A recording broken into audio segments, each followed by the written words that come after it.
All right, welcome back. We are going to be looking at Unit 3, which is Argument and Persuasion. I'm extremely excited about this particular unit, and I'm going to go ahead and go over the first batch of notes that you're going to need. We're going to go over argument and persuasion and all the things, like the main things that make up argument persuasion. I'm going to be toggling back and forth between the notes that I'm reading, and then I'm going to go to the to some examples, basically some lecture examples. So kind of bear with me.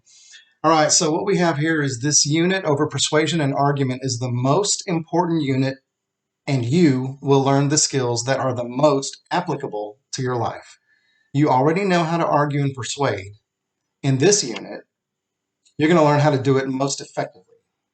Knowing how to argue or persuade helps you across all parts of your lives, okay? Asking for a raise, a friendly or heated debates, job interviews, dating, joining organizations, convincing others around you.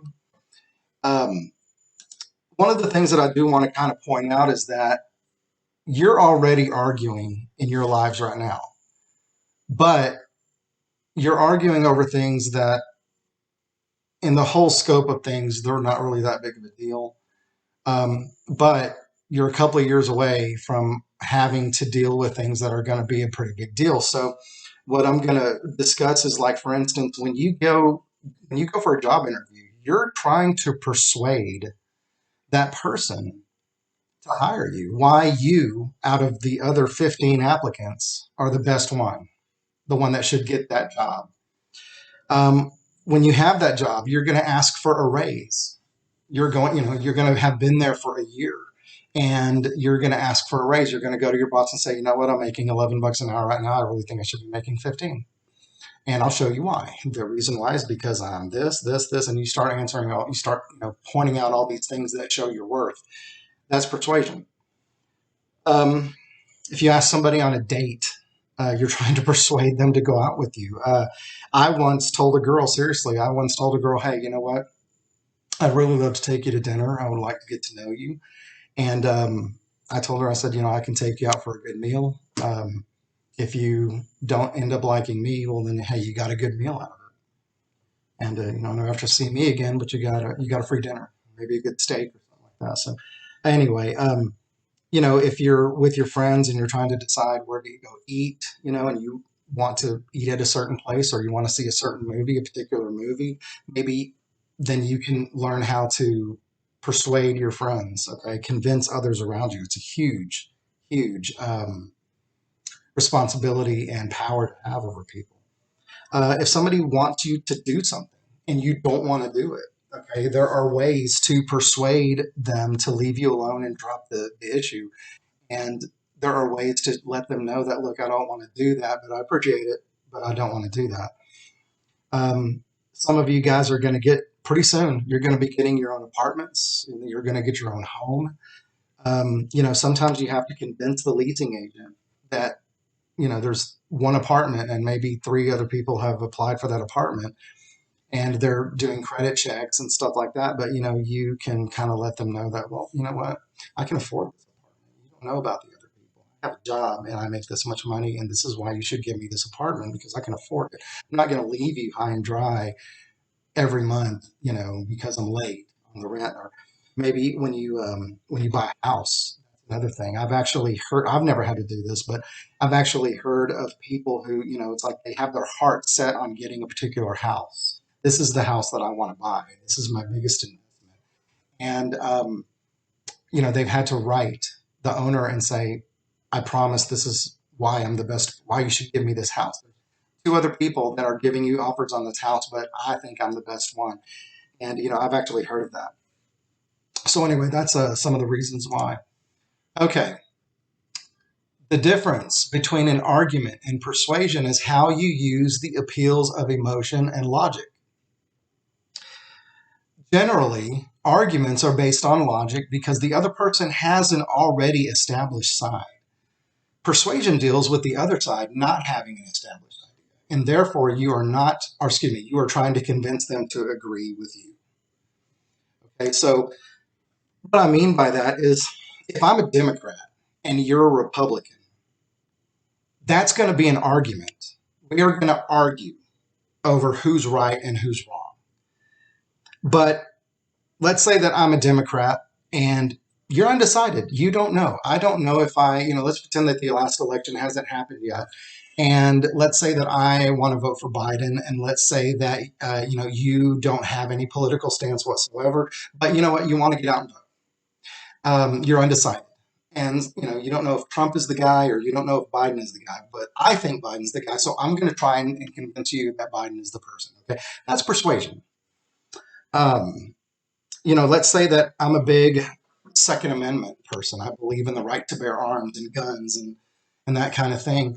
And I'm talking to somebody, who has a membership with the NRA. That's really not going to be a big argument, or that's really, I don't have to persuade all that much. But let's say that there's a person who was a victim of a shooting, and now they're kind of like, guns are bad, and I don't feel that guns are bad. So we have this polite discussion, and it can at that point turn into an argument, but there's ways to, get people to see your side. So that's kind of where we go out. A good argument puts together good examples of logical, credible, and emotional appeals to win over their opponent.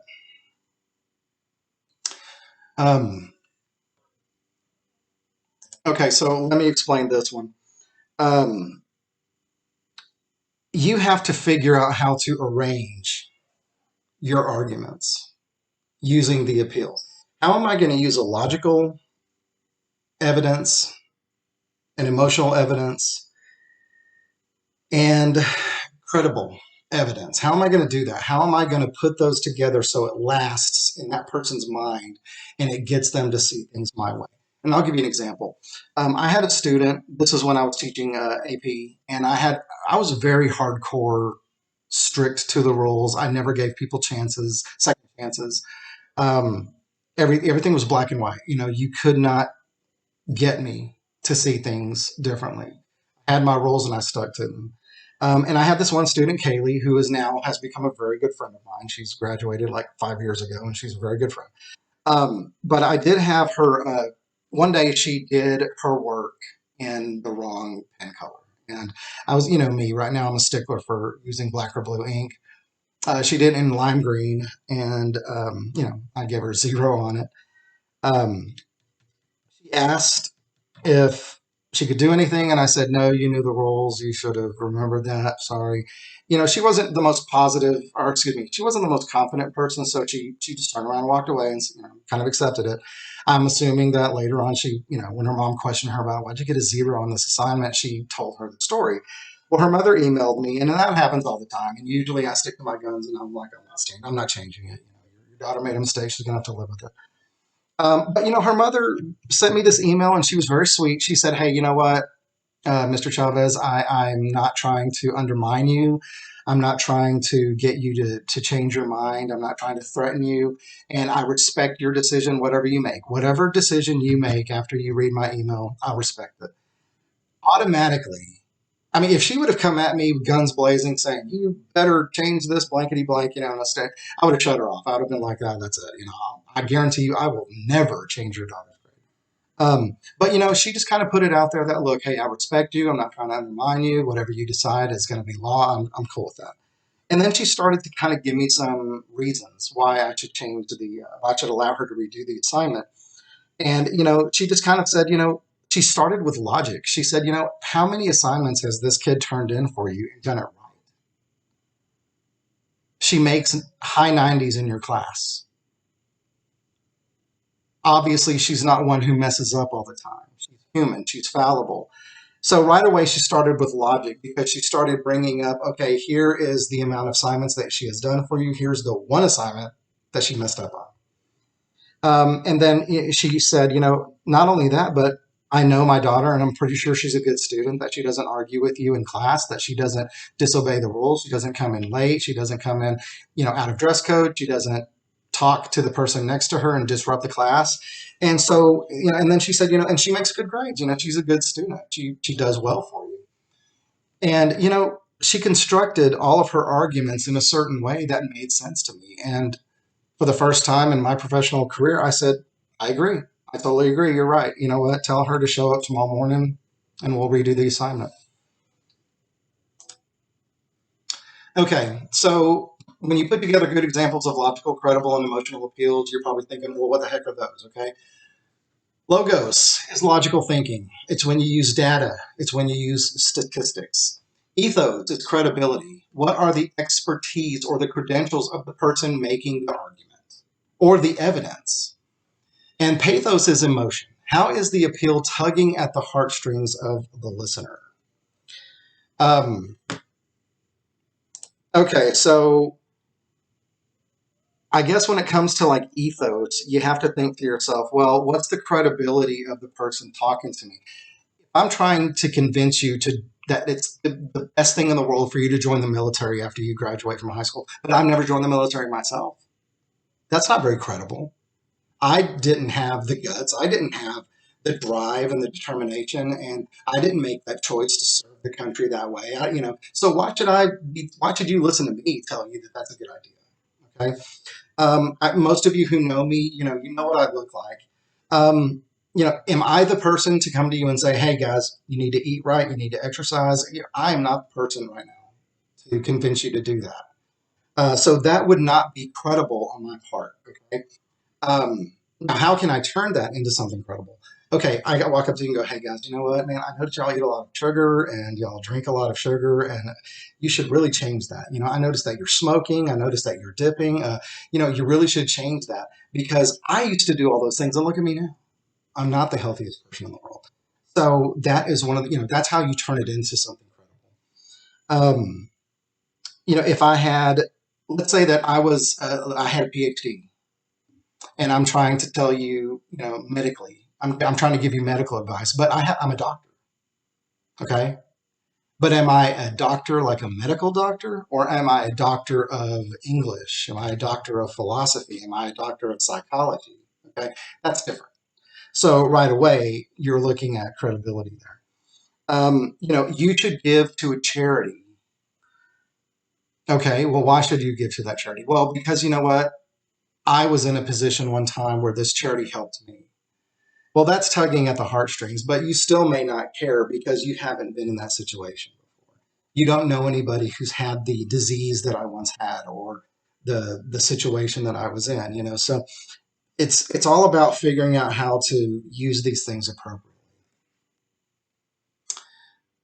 Okay.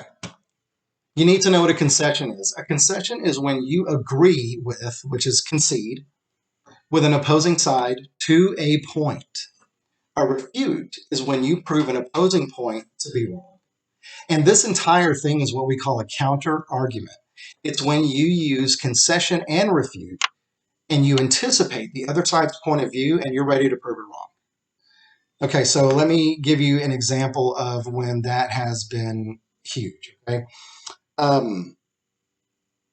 If a student, I'm not one that gives extra credit. And um, if a student comes up to me and their grade is horrible, they have a 63, and in order to bring their grade up to passing, they want to do two assignments that they chose not to do. Maybe they did them and they kind of, you could tell that they just did it to get it over with, and they turned it in hoping that I would just kind of glance at it. I was tired or something, give them 100 on it. But I actually graded it, and I realized that it was garbage. And at that point, it's like, do they deserve to redo the assignment? Maybe they show up late. Maybe they skipped my class a few times. Do they deserve to redo the assignment?